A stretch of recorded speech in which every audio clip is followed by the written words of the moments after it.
The setting is in England, Northern Park, the Dashwood family estate in the early 1800s. Mr. Henry Dashwood has recently died. John Dashwood has inherited his father's entire estate and moved into it with his wife and son, thus displacing his stepmother, Mrs. Dashwood, and his three stepsisters, Eleanor, Marianne, and Margaret.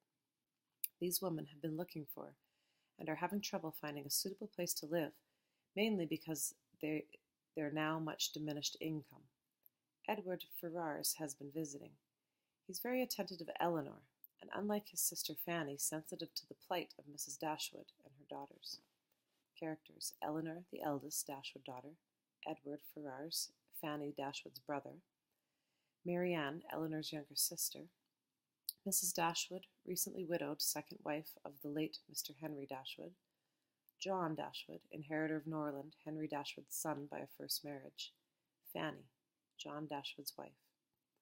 From the Sense and Sensibility screenplay and diaries, bringing Jane Austen's novel to film. Fields near Norland, day. Edward and Eleanor are on horseback.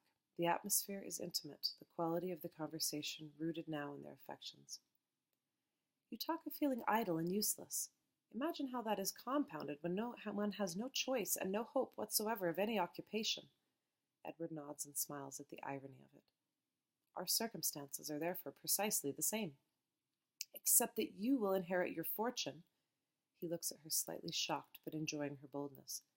We cannot even earn ours. Perhaps Margaret is right. Right?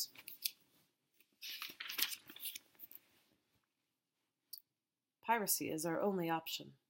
They ride on in silence for a moment. What is swabbing exactly? Northern Park, drawing room, evening. Dinner is over. John and Fanny are examining plans of Norland Estate, looking for somewhere to build a hermitage. Edward is reading out loud. Eleanor embroiders and listens. Mrs. Dashwood and Marianne make up the rest of the audience, the latter in a state of high impatience. No voice divine the storm allayed, no light precipitous shone. When snatched from all ineffectual aid, we perished each alone. But I beneath a rougher sea, and whelmed in deeper gulfs than he. Marianne jumps up and goes to him. No, Edward, listen. She takes the book from him and reads the stanza with passionate brio. Can you not feel his despair? Try again. Rather mortified, Edward starts again, but not before receiving a sympathetic look from Eleanor, which seems to comfort him a little. Norland Park, morning room, day. Mrs. Dashwood is ruminating sadly. Marianne rushes in, holding a letter. Mamma, look, this has just arrived. Reading from the letter. I should be pleased to offer you a home at Barton Cottage as soon as ever you need have of it. Why, it's from my cousin, Sir John Middleton.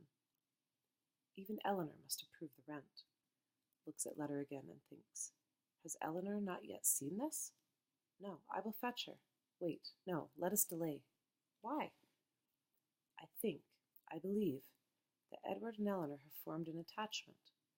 Marianne nods a little reluctantly.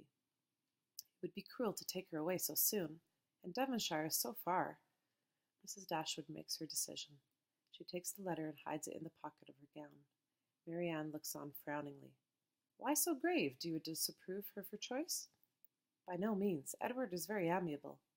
Amiable, but there is something wanting. He's too sedate. His reading last night. Eleanor has not your feelings. His reverse suits her. Marianne thinks for a little. Can he love her? Can the ardor of the soul really be satisfied with such polite, concealed affections? To love is to burn, to be on fire, all made of passion, of adoration, of sacrifice, like Juliet or Guinevere or Heloise. They made rather pathetic ends, dear. Pathetic? To die for love? How can you say so? What could be more glorious? I think that may be taking your romantic sensibilities a little far. The more I know of the world, the more I am convinced that I shall never see a man whom I can truly love. He requires so much. I do not. I require only what any young woman of taste should. A man who sings well, dances amiably, rides bravely, reads with passion, and whose tastes agree in every point with my own. Norland Park, Eleanor's bedroom, night. Eleanor is in bed, deep in thought. Marianne enters in her nightclothes, carrying a book of poetry. She reads teasingly. Is love a fancy or a feeling? No, it is immortal as immaculate truth. 'Tis not a blossom shed as soon as youth drops from the stem of life, for it will grow in barren regions where no waters flow, nor ray of promise cheats the pensive gloom. She jumps onto the bed. Eleanor smiles somewhat suspiciously. What pity it is that Edward has no passion for reading. It was you who asked him to read. Then you made him nervous. Me? But your behavior to him in all other respects is perfectly cordial, so I must assume that you like him in spite of his deficiencies. Marianne, trying hard. I think him everything that is amiable and worthy. Praise indeed.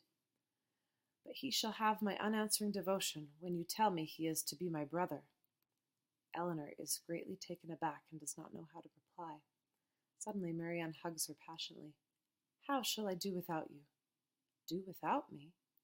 Marianne pulls away, her eyes full of tears. I'm sure you'll be very happy, but you must promise not to live too far away. Marianne, there is no question of, that is, there is no understanding between... Eleanor trails off. Marianne looks at her keenly. Do you love him? The bold clarity of this question discomforts Eleanor.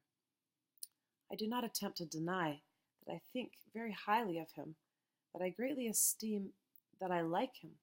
Esteem him, like him. Use those insipid words again, and I shall leave the room this instant.